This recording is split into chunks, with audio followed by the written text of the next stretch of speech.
এই বলো, মেয়েটার নাম কি? ঠিকানা কি? ফেসবুক আইডি আছে? ফেসবুক আইডি আছে? হ্যাঁ, মেয়েটা তো অনেক সুন্দর, ট্রাই করবি নাকি? বাবা, এইটাই সেই মেয়ে। কি বলিস? বাবা,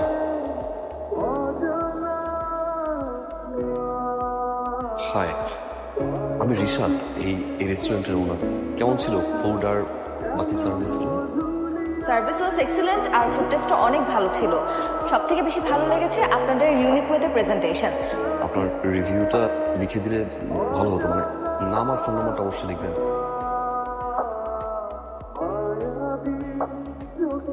হ্যালো, কে বলছেন? রিশাদ বলছিলাম। ও, আপনি কেমন আছেন? জি, ভালো আছি। আমরা আসলে প্রতি উইকে কাস্টমারের মধ্যে থেকে লাকি উইনার সিলেক্ট করে থাকি। এন্ড কংগ্রাচুলেশন, এই উইকের লাকি উইনার হচ্ছে আপনি। কাইন্ডলি যদি আপনার বাসায় অ্যাড্রেসটা দিয়ে দেন, তাহলে আমাদের গিফটটা পৌঁছে দিতে পারবেন। This is for you.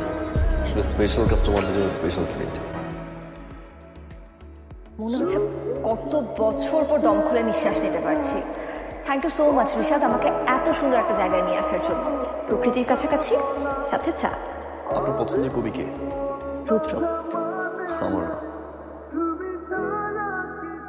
আমাদের মধ্যে অনেক মিল, তাই না? সেই জন্যই আমার কাছে মনে হয় আমাদের ফ্রেন্ডশিপটা বেশ ভালো জমে যাবে। আপনার থ্যাংক ইউ।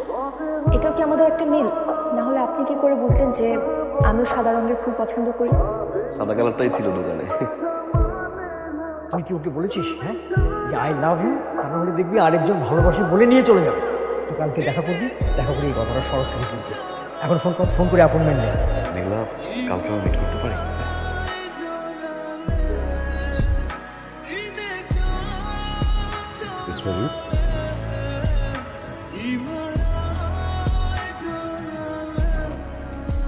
গতকালকে আসলে বের হতেই যাচ্ছিলাম, কিন্তু হুট করে আসিফ বাসায় চলে আসে।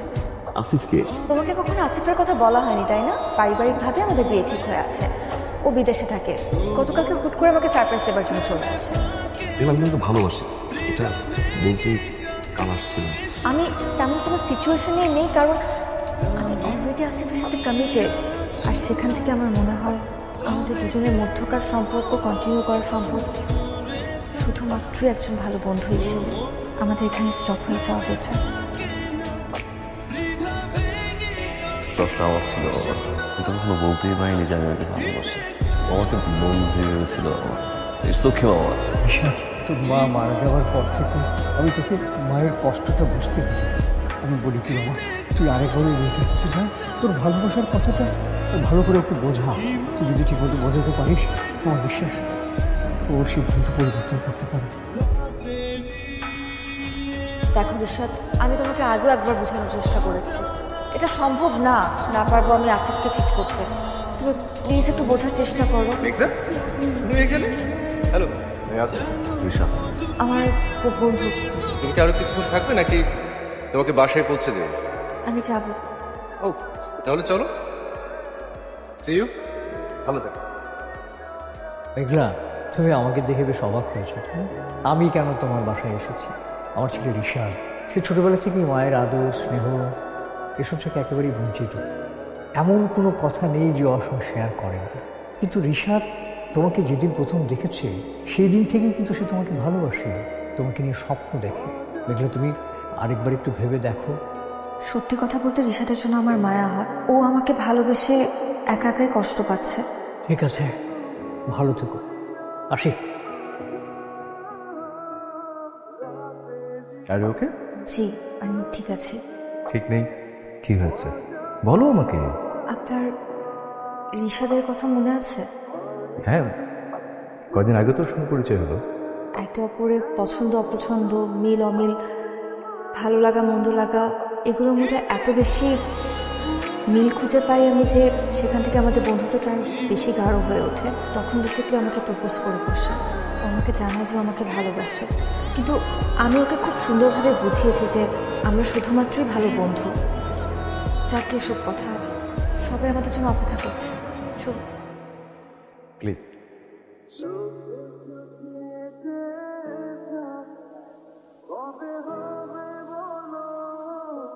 দেখুন ঋষভ সাহেব, আমি মেঘলাকে ভালোবাসি, অনেক বেশি ভালোবাসি। এখন বুঝতে পারছি আমার থেকে যদি মেঘলাকে কেউ বেশি ভালোবাসে সেটা আপনি, আমার থেকে মেঘলাকে যদি কেউ বেশি ভালো রাখে সেটাও আপনি। আর মেঘলা আমাকে না, আপনাকে বেশি ভালোবাসে। মেঘলা মুখে কিছু বলে, চোখের ভাষায় বলছে। আমাকে ভালোবাসার কথা বলা হয়েছিল, কিন্তু প্রপোজ এখনো করা হয় নাই।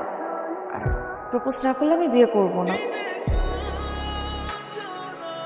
আমার একটা জায়গা আছে, তুই একদম কাছে, হাতে একটা রং চা। আর একটু লেবু।